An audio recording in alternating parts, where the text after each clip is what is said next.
제가 방금 말씀드렸듯이 오늘 다루는 내용은 7장과 8장 전체입니다.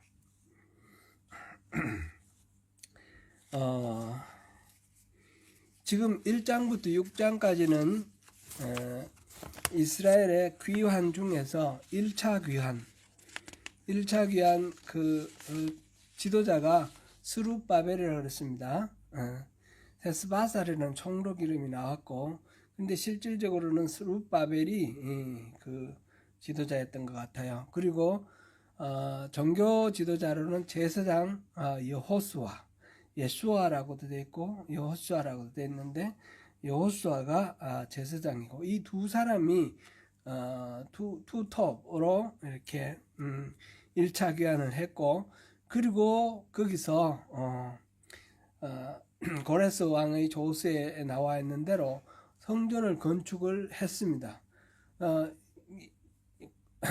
느부갓네살 왕 때 완전히 파괴된 그 성전 자리에 다시 이 2차 성전을 제2성전을 건축을 했는데, 건축하던 첫 해부터 난관을 겪고 주변에 있는 여러 민족들이 방해하고 해서 그 일은 좌초가 되었다가 나중에 다시 학계 또 스가랴라는 그런 또 선지자들이 나태해져 있고, 하다가 방해 때문에 중단됐는데 그러고는 잊어버리고 있는 그 성전 건축에 대해서 다시 일깨워 주었고, 그로부터 시작해서 다시 작업을 해서 4년간의 공사를 통해서 성전이 완성이 되었습니다. 그게 이제 BC 520년부터 시작해서 516년까지 공사를 해서 완공을 했습니다.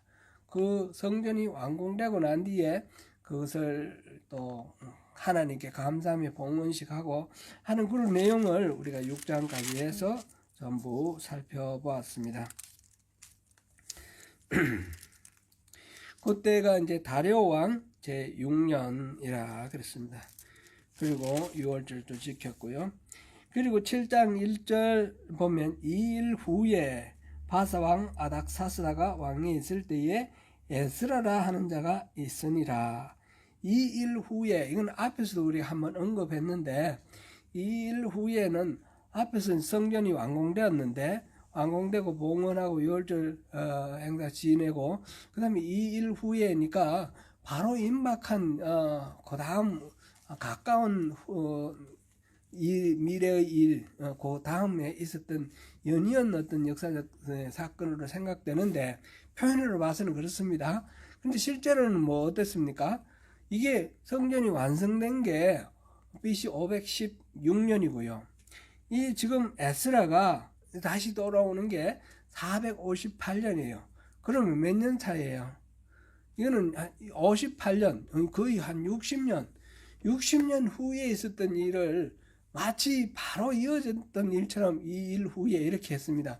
이거는 이 후에 일어나는 일들, 지금 에스라를 중심으로 해서 지금 에스라 10장까지 나오는 이야기, 요 2차 귀환의 이야기고, 그 다음에 느헤미야 이야기는 3차 귀환의 이야기인데, 이 이야기들이 다 이렇게 시기적으로는 동떨어져 있지만 실질적으로는 하나의 일이다라는 것을 이 에스라와 느헤미야를 기록한 에스라 선지자의 에스라 학사의 그 기록한 의도다, 이렇게 우리가 볼 수가 있습니다. 그거를 우리가 염두에 두고 이거를 계속 봐야 되겠습니다. 그래서 7장부터 10장까지 중에서 7장, 8장은 이제 에스라가 돌아가는 그 준비와 경과 과정, 그리고 돌아가서 예루살렘에 돌아가서 감사 제사를 드리는 데까지이고, 그 다음에 9장부터 10장은 에스라가 돌아가서 한 일이에요. 그거는 한마디로 말하면 신앙회복, 신앙개혁 운동인데, 그 신앙개혁 운동하고 제가 지난 주일에도 제가 언급을 했는데, 이건 단순한 어떤 영적 회복 이런 얘기가 아니고, 이 우리가 누구인가, 바로 이 하나님의 선택된 백성인 이스라엘, 우리가 이스라엘이다라는 거예요. 실제로는 지파들이 12지파 다 소멸되고 유다지파만 거의 유다지파와 레위지파, 베냐민지파 이렇게 돌아왔지만 이들이 이스라엘과 같이 이렇게 호칭이 되는 거예요. 스스로 그렇게 부르는 겁니다. 우리는 이스라엘이다. 하나님이 선택하신 이스라엘이다. 그래서 그 중에는 이제 이방민족이 있다가 들어온 사람도 있고 뭐 이렇게 있는데, 어떻게 해서 우리가 이스라엘이 되느냐? 하나님의 그 약속 안으로, 약속의 우산 안으로 들어오는 사람들이 이스라엘이다라는 겁니다. 그래서 자기들의 정체성을 회복하는 겁니다. 그래서 그 당시 귀환할 때 당시에 이미 그 땅에 아무도 안 사는 게 아니라 이방민족들이 와서 살았어요. 이방민족들이 와서 살았고, 이제 1차 귀환한 사람들이 돌아와서 그 땅에 정착할 때에 주변 사람들하고 어울려버렸어요. 어울리면 또 결혼을 한 거예요. 이방민족들과 결혼. 그래서 이 에스라 학사는 이 결혼이라는 것, 이방인과의 결혼이라는 것을 하나의 모티브로 삼아서 진짜 우리의 정체성이 뭐냐, 그것을 이제 다시 돌아보고 점검하고, 그래서 이혼하고 막 이런 일이 나오는데, 이거는 뭐 이방인들하고는 절대로 이혼하지 말라라는 그런 메시지가 중심이 아니라 하나님의 약속 안에 죄송합니다. 하나님의 약속 안에 있어야 된다는 겁니다. 이방민족과의 결혼을 통해서 종교가 혼합주의가 되고, 그래서 여호와 신앙이 이 순수성을 잃어버리는 것에 대한 반성입니다. 그래서 혈통적인 순혈주의가 아니라 하나님과의 약속, 그 약속 안에 순전하게 신앙으로 돌아오는 것, 이게 이제 신앙의 개혁임과 동시에 공동체의 회복인 것입니다. 그리고 이제 느헤미야에는 성벽 재건을 통해서 물리적으로 흩어져 살던 사람들이 모여가지고 하나의 공동체를 이루는, 그래서 삶 속에서, 이거는 우리의 신앙 믿음이라는 거는 관념 속에서, 머릿속에서 나는 하나님 사랑해, 하나님밖에 없어, 나는 오직 하나님만 사랑하는 사람이야, 이렇게 생각하고 스스로 위로하는 것이 아니라 구체적으로 이웃 간의 관계 속에서 하나님 뜻을 실천하고, 구체적으로 그 공동체 속에서 하나님의 정의를 이루어 나가는 살아있는 삶 그것과 연관이 되어 있다는 것입니다. 그거를 우리가 이 에스라와 느헤미야에서 우리가 발견할 수 있는 그 신앙의 본질적인 그런 내용입니다.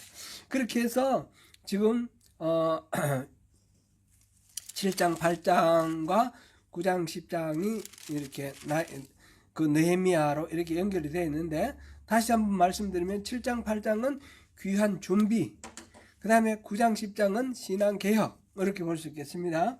7장 8장 오늘 다루는 부분은 바로 그 에스라의 귀환 준비와 경과 과정입니다. 먼저 7장 여기서 보면 1절부터 7장에서 보면 이 귀환의 리더가 누굽니까? 리더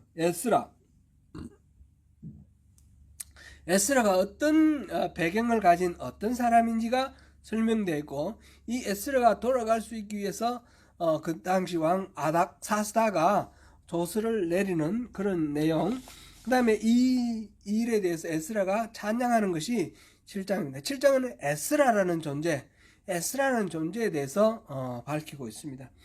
에스라 1절부터 7장 1절부터 6절까지가 에스라의 족보입니다.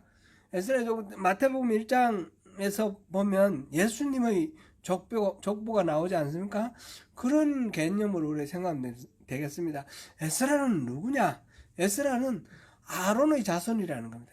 아론의 자손, 제사장 가문이에요. 보니까 7장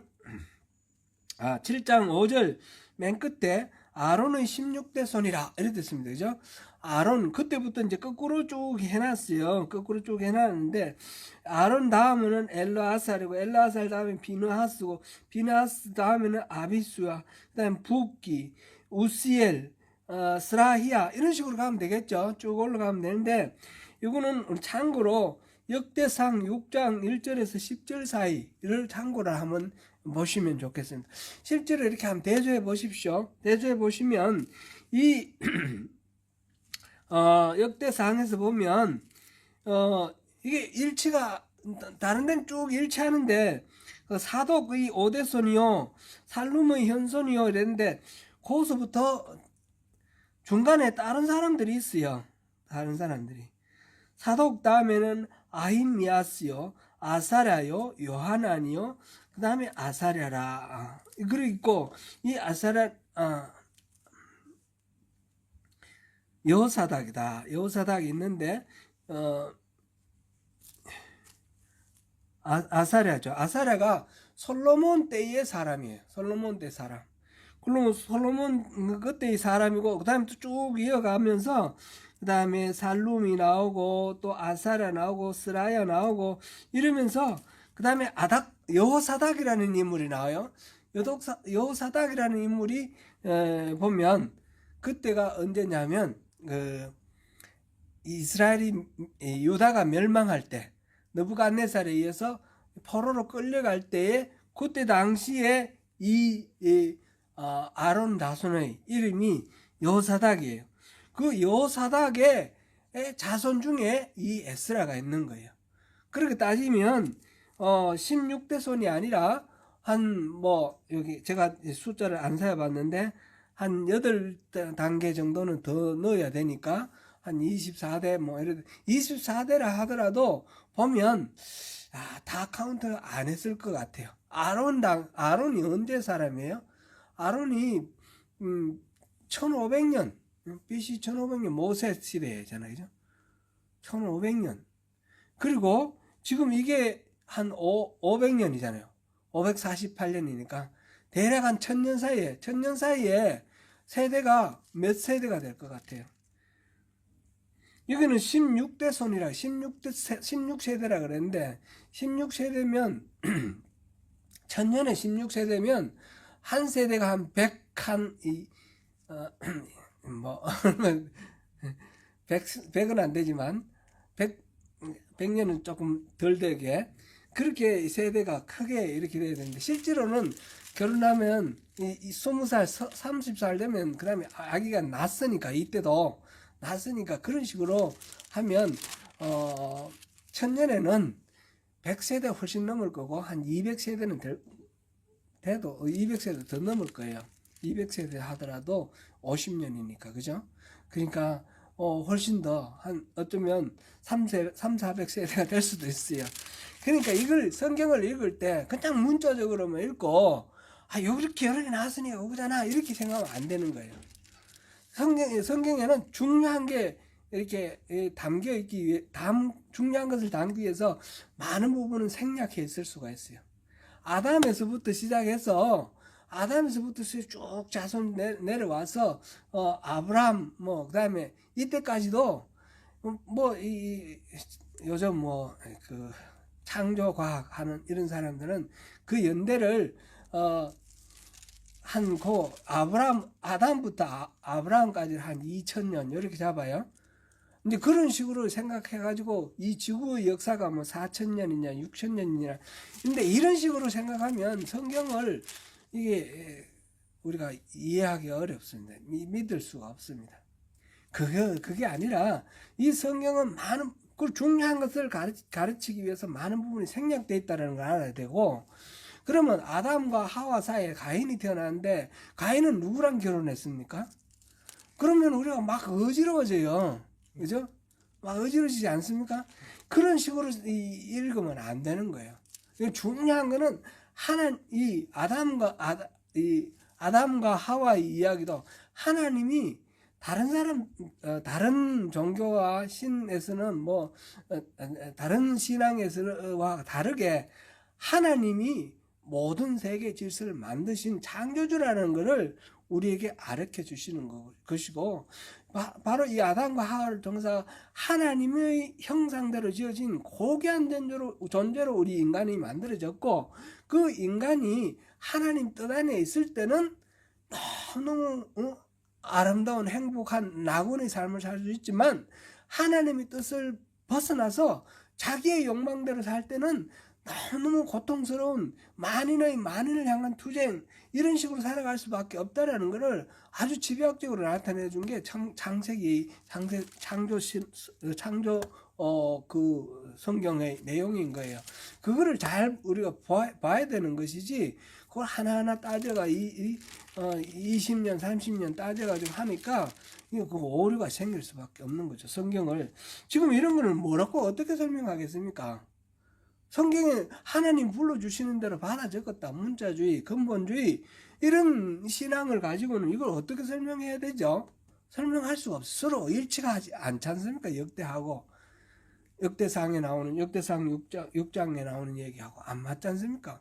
그리고 우리가 봤듯이 에스라 2장하고 그 느헤미야 우리 7장하고 똑같은 내용을 이렇게 기록해 놨는데 중간에 순서가 좀 바뀌고 이름이 좀 바뀌고 하잖아요. 하나님 불러주시는데 하나님 좋으셨나? 왜 다르게 적어놨죠? 그렇게 생각하면 안 된다는 건 얘기죠. 그렇죠? 이거를 기록하는데 사람들이 기록했는데, 이 수천 년의 역사 속에 이 유대인들, 우리가 아는 대로 유대인들이 되게 똑똑하잖아요. 또 성경 필사하는 사람들은, 서기관들 이런 사람들은 정말 똑똑한 사람이고 다 외우고 있는 사람들이에요. 그런데 서로 앞뒤가 다른데도 불구하고 그걸 고치지 않고 그대로 놔둔 이유가 뭘까요?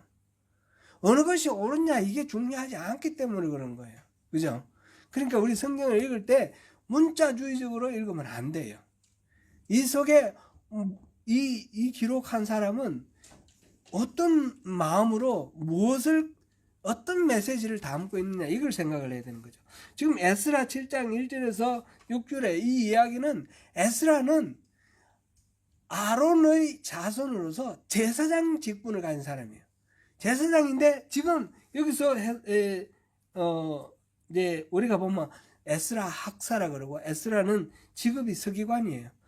제사장, 이제 바벨론 포로로 끌려가서는 성전 자체가 없으니까 성전 제사를 할 수가 없어요. 그런 상태에서 율법을 배우고 가르치고 이렇게 다른 사람들에게 훈련시키는데 또 그런 사명을 가지고 탁월한 능력을 가진 서기관이 되었다라는 거죠. 서기관이 되었다. 그리고 이 사람은 바로 그 아론의 적통 속에 이렇게 내려온 자손이다. 이제 그거는 왜 그런가? 그 핏줄 자체가 중요한 것이 아니라 하나님의 그 선택하심이, 아론이라는 사람은 제사장으로 선택받았지 않습니까? 이 에스라도 그러한 하나님의 선택 아래 있다라는 것을 여기서 우리에게 말씀해 주시는 내용입니다. 지금 이스라엘 사람들이 바벨론으로 포로로 끌려갔다가 지금 귀환을 해서 예루살렘에 성전을 지었습니다. 성전을 짓고 난 뒤에 그 어려운 난관을 겪고 결국 성전을 지었는데, 성전을 지어가지고 하나님한테 예배 드리면 그 다음에 모든 것들이 만사형통돼야 될 거 아닙니까? 그런데 실질적으로는 어떻게 되는지 여기 구체적으로 자세한 설명은 안 나와 있지만, 이 에스라를 통해서, 느헤미야를 통해서 우리가 알 수 있는 바는 이게 제대로 안 굴러가는 거예요. 왜 느헤미야가 왜 돌아왔습니까? 이 무너진 그 폐허 덩어리 속에서 그 예루살렘 성은 완전히 무너졌고 성전만 복구를 해놨는데, 성전은 복구된 그곳에서 하나님을 잘 섬기는 그런 이스라엘의 그 여호와 신앙이 다시 살아나서 이 온전해져 있지 않다라는 겁니다. 제사도 제대로 안 이루어지고 있고, 그 사람들은 성전은 완성했지만 다 잊어버리고 자기 먹고 사는데 급급해서 막 정신없이 살아가고 있는 그런 상황입니다. 그래서 하나님께서 다시 이들을 부르는 겁니다. 다시 이들을 불러서 하나님과의 관계를 회복하기 위해서 뭘 해야 되느냐, 신앙 개혁을 하는데 그 일을 위해서 에스라를 보낸 겁니다. 에스라를 보내서 다시 신앙을 개혁하고 느헤미야를 보내서 공동체를 회복하고 그래서 다시 하나님 앞에 서도록 하나님 은혜를 베푸시는 그런 장면이 바로 여기에 나와 있는 것입니다. 그것을 위해서 하나님이 특별히 계획하신 바 그 아론의 자손 속에서 에스라를 선택하신 것입니다. 그게 7장 1절부터 6절까지인데 6절을 우리 한번 읽어보겠습니다. 시작. 이 에스라가 바벨론에서 올라왔으니 그는 이스라엘 하나님 여호와께서 주신 모세의 율법에 익숙한 학자로서 그의 하나님 여호와의 도우심을 입음으로 왕에게 구하는 것은 다 받는 자이더니. 아멘. 이제 이 에스라는 포로로 끌려가서 바벨론을 살는데 모세 율법에 아주 능한 사람이에요. 그 연구도 많이 했고 잘 가르치고 그래서 유명해졌어요. 그래서 아닥사스다 왕이 유대인들에 대해서 어떻게 통치할 건가 그런 걸 생각할 때에 유대인들의 어떤 영적 지도자 그들이 이렇게 통하는 사람이 있을 거 아니에요. 그리고 그 사람으로 에스라를 알고 에스라에게 이제 서로 예수를 통해서 유대인들을 전체를 이렇게 말하자면 그 통치 기반 안으로 들어오게 하는 겁니다. 그래서 에스라가 말하는 거는 유대인 전체의 대표가 되는 거예요. 그러니까 아닥사스다는 에스라의 말을 잘 들어주는 겁니다. 그래서 이 모세 율법에 능하고 왕 아닥사스다하고도 잘 통하는 그런 이 에스라를 통해서 하나님께서 이 아닥사스다의 힘을 빌고 또 유대인 전체의 뜻을 모아서 돌아가도록 그렇게 지금 에스라를 선택을 하셨습니다. 그래서 7절 보니까 아닥사스다 왕 제7년에 이스라엘 자손과 제사장들과 레위 사람들과 노래하는 자들과 문지기들과 느디님 사람들 중에 몇 사람이 예루살렘에 올라올 때에 이랬습니다. 이 아닥사스다 왕 제7년이 바로 BC 458년이고요. 첫째 달 초하루에 바벨론에서 길을 떠났고 하나님의 선한 도우심을 받아 다섯째 달 초하루에 예루살렘에 이르렀다. 넉 달, 5달, 첫째 달 초하루부터 다섯째 달 초하루니까 몇 달 지났습니까? 넉 달이 지나갔습니다. 그죠? 넉 달 지나고 5달째 시작되는 날이니까 꼭 4개월 걸려서 예루살렘에 이르렀습니다. 근데 바로 간 것이 아니라 중간에 일이 있었는데 그거는 뒤에 나오고요. 그거는 8장 15절 보겠습니다. 8장 15절. 내가 무리를 아하와로 흐르는 강가에 모으고 거기서 3일 동안 장막에 머물며 백성과 제사장들을 살핀적 그 중에 레위 자손이 한 사람도 없는지라. 이제 예루살렘에 올라가기 위해서 이제 사람들을 모아놓고 그 보니까 레위 사람이 하나도 없어가지고 이 여행이 연기가 되는 거예요. 연기가 되고 거기서 이제 8장에서 일어나는 여러 가지 일들, 특별히 레위 사람을 찾고 또 물질적인 그런 준비를 갖추고 그러고 난 뒤에 이제 출발을 하는 거예요. 그래서 8장 31절 한번 보겠습니다. 첫째 달 12일에 아하와 강을 떠나. 그러니까 첫째 달 초하루 날 출발을 하려고 그랬는데 중간에 사람들이 모였는데 보니까 레위인이 없다라는 게 이게 제일 큰 문제예요. 그래서 연장을 하고 12일에 모든 준비가 갖추어서 그날 그때 12일에 떠나서 다섯째 달 초하루에 도착했다 이런 겁니다. 이 이야기가 뚱뚱 떨어져 가지고 잘 모르겠는데 그런 식으로 우리가 먼저 이 시간 타임테이블은 그렇게 하면 좋겠습니다. 그 다음에 이제 11절부터 20절까지는 아닥사스다 왕의 조서입니다. 아닥사스다 왕이 이제 에스라에게 조서를 내린 것인데, 여기서 보니까 모든 왕의 왕 아닥사스다 그랬습니다. 페르시아가 그 당시에 세계 제국으로서 가장 강력한 그런 제국이어서 그냥 여러 왕 중에 한 왕이 아니라 모든 왕 중에 왕, 최고의 왕으로 그렇게 일컬어졌습니다. 그래서 스스로도 그렇게 말하는 거죠.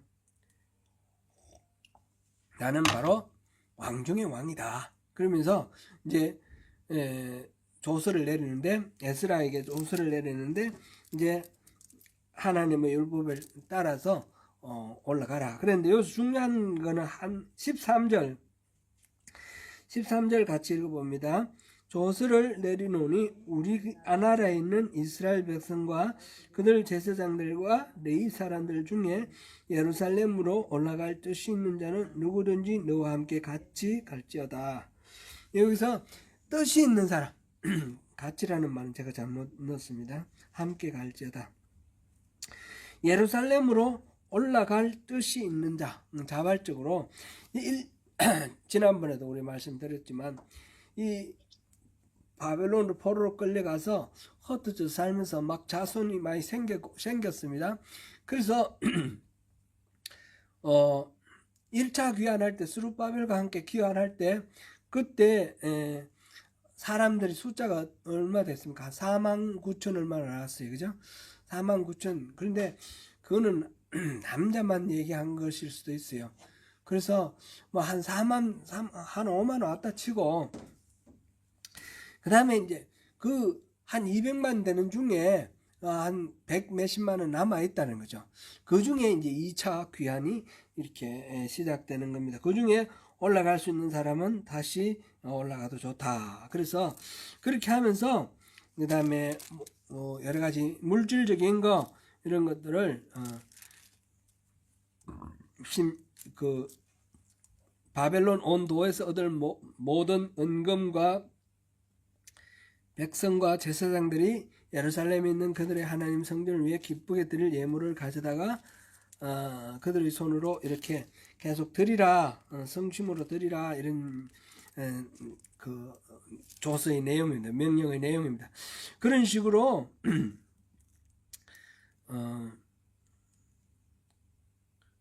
아닥사스다가 계속해서 명령을 내는데 24절까지가 아닥사스다의 명령입니다. 26절까지 제가 계속 잘못했는데요. 11절부터 26절까지가 아닥사스다의 명입니다.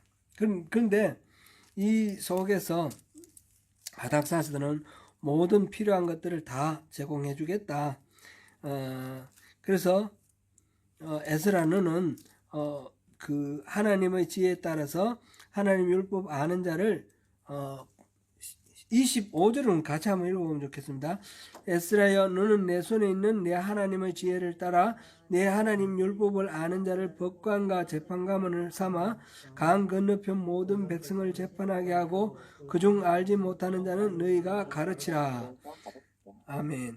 지금 에스라에게 그런 권한을 주는 겁니다. 단순히 어떤 종교적인 신앙적인 그런 것만이 아니라 재판을 할 수 있는 권리, 말하자면 정치적 권리까지를 이렇게 줘서 사람들, 적합한 사람들을 뽑아서 임명해서 다스리도록 하라, 그런 이야기까지 지금 합니다. 그래서 27절부터 28절은 그 아닥사스다를 통해서 은혜를 베푸시는 하나님 여호와를 송축하는 에스라의 송축이 들어있습니다.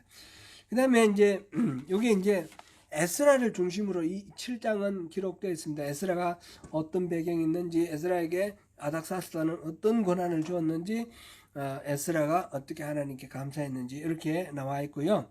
그 다음에 8장에서는 에스라와 함께 돌아온 사람들이 누가 있느냐, 1절부터 14절까지는 이때 귀환한 사람들의 이 명단이 인원이 나와 있습니다.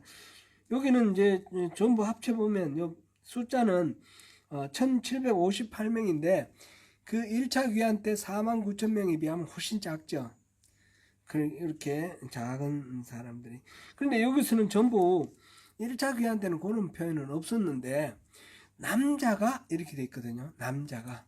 여기서는 에스라와 함께 돌아온 사람은 남자가 200명이고 이런 식으로 됐습니다. 그러면 여자도 있고 자식들도 있을 거 아니에요. 그럼 한 5배 정도로 하면 좋을 것 같아요.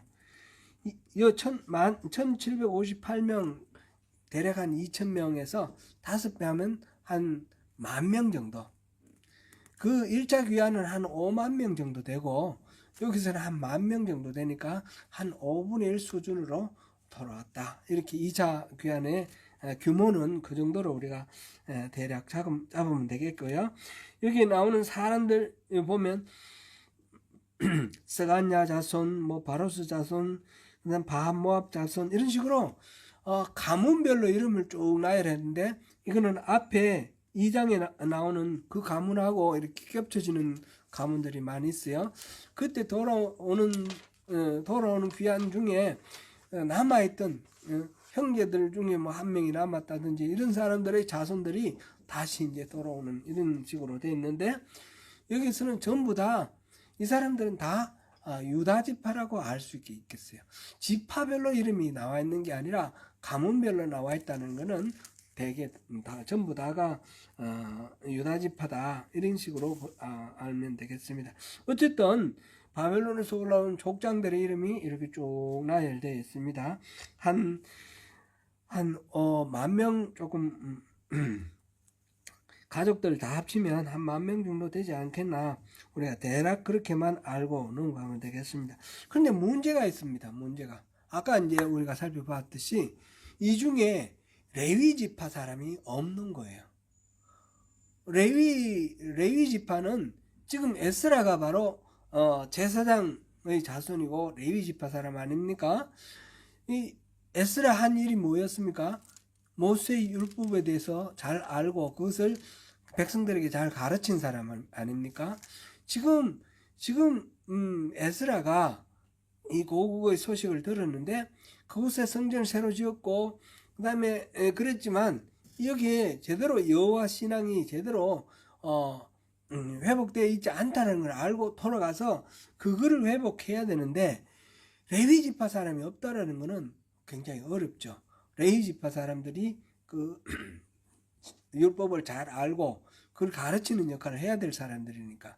그래서 이제 귀환을 중단을 하고 이 사람들을 찾는 겁니다. 그래서 무리를 아하와로 흐르는 강. 아하와가 뭐 어디 있는지는 모르겠지만 바벨론에 거기서 뭐 멀지 않은 유브라데 강 그 어느 한 지류인 것 같아요. 그러니까 출발하기 전인 거예요. 출발하기 전. 예루살렘을 향해서 귀환하기 전. 거기서 살펴본 바 레위 자손이 없기 때문에 여러 사람들을 다 불러가지고 뭐 엘리에셀과 아리엘과 뭐 이렇게 족장들을 불러 모아가지고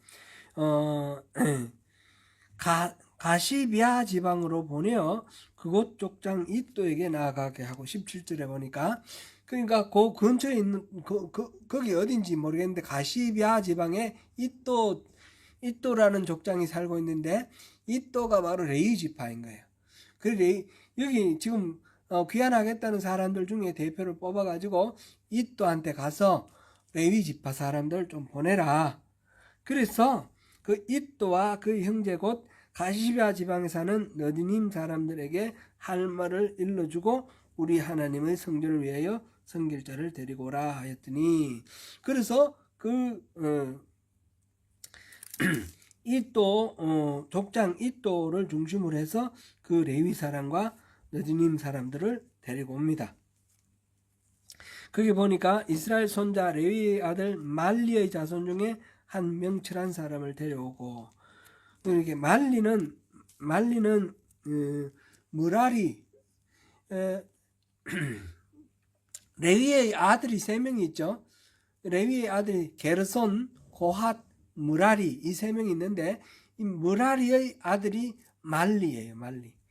말리와 무시 이렇게 두 아들이 이렇게 있는데 그 중에 말리의 자손 중에서 명철한 사람 데리고 오고 그 다음에 하사바와 머라리 자손 중 여사야와 이거는 이 말리 자손 말고 나머지 자손 중에서 이렇게 그 형제 아들들 20명을 데리고 오고 그러니까 레위 자손 중에 말리 자손 18명, 말리 자손 아는 사람 20명, 뭐 이렇게 한 38명 이렇게 데리고 오고 그 다음에 20절에 보니까 다윗과 방백들이 레위 사람들 섬기라고 준 느디님 사람 중 성전 일꾼은 220명이었는데 모두 지명받은 이들이었더라. 그러니까 그 38명과 220명을 데리고 왔습니다. 이 38명은 레위 지파 사람이고 220명은 느디님 사람이다. 느디님 사람은 우리가 앞에 2장 43절에서 봤죠. 느디님 사람은 전쟁에서 포로로 끌려온 사람들일 건데 그렇게 추정이 되는데 이 사람들은 성전에서 일하는 사람들이에요. 뭐 성전에 이 제단에 불을 피우기 위해서는 화목이 필요하지 않습니까? 화목도 조달하고 물도 기르고 이런 재도 치우고 뭐 이런 거 구전 일을 하던 일꾼들, 이 사람 성전 섬기는 사람들이 이제 느디님 사람들인데 이 사람들도 220명이 자출되어 오는 겁니다. 레위 사람 38명과 이 느디님 사람 220명은 앞에서 다른 사람들은 자원해서 왔는데 이 사람들은 자원했다기보다 차출되어 온 사람들이에요. 이또 족장 이또를 중심으로 해서 이 사람들 차출을 했는데 물론 강제로는 아니겠죠. 근데 가서 필요하다 그랬을 때 예 알겠습니다 가겠습니다 이러고 이제 따라온 사람들이겠죠. 물론 이 사람들은 처음부터 자원을 안 한 거로 따지면 뭔가 믿음이 덜한가 이런 싶은 생각도 있지만 실제로 이 사람들 결국은 따라 났었잖아요. 그러니까 그거는 가면 틀림없이 고생하는 직업이에요. 이 사람들은 하는 일이 고생하는 직업이고 이 사람들은 자기의 기업이 없어요. 원래 레위 지파는 기업이 없고 어떻게 됩니까? 다른 사람들이 11조 하면 그거로 가지고 먹고 사는데 사람들이 지금 이 신앙이 흐지부지해서 11조 잘 안 하는 거예요. 그럼 먹고 살기도 어려운 거예요. 이런 상황에서 자원해서 따라가기가 어렵습니다. 그런 상황 속에서 지명받고 그 지명받고 난 뒤에 기쁜 마음으로 동참한 사람, 구전 일인 줄 알고 동참한 사람이 바로 이 레위인과 느디님 사람이다. 우리 앞에서 2장 다룰 때도 그 봤었는데 그때도 자원해 온 사람들이 있었고 지금은 지명해 온 사람들인데 그거를 우리가 머릿속에 넣어두고 넘어가면 좋겠습니다. 그 다음에 에스라가 금식하면서 강구를 하고 그 다음에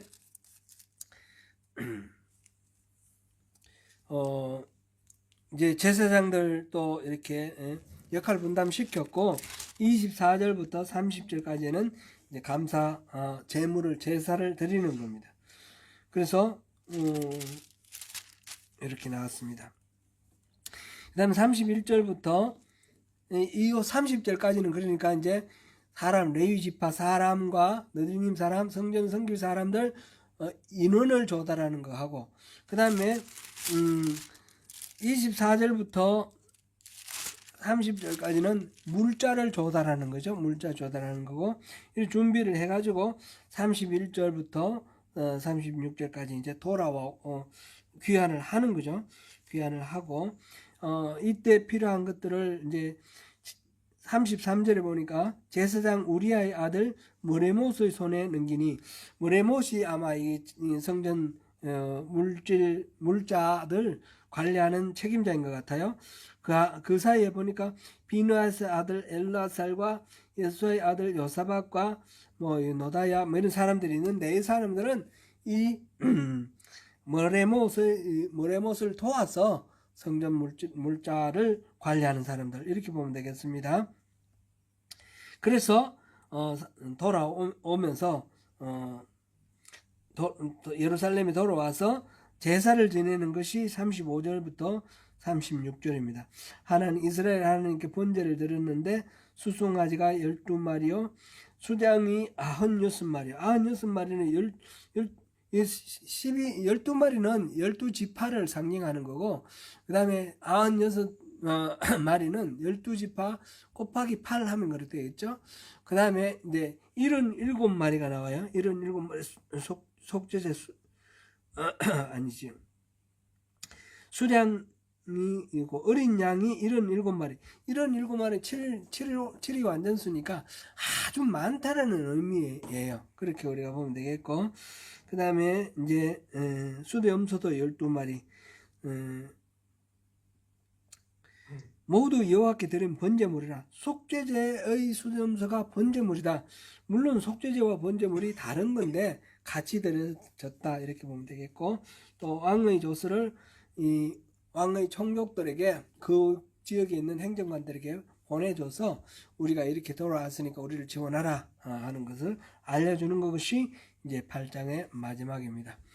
이제 이 7장 8장을 통해서 우리가 이제 한번 정리하고 넘어갈 거는, 이 모든 일들이 에스라의 어떤 아이디어가 뛰어나서 이 사람이 사람들을 모으고 끌어모으고 이렇게 온 것이 아니라, 이 모든 일들에 하나님의 계획이 따라왔더라. 하나님이 함께 일하셨더라는 걸 알 수 있어요.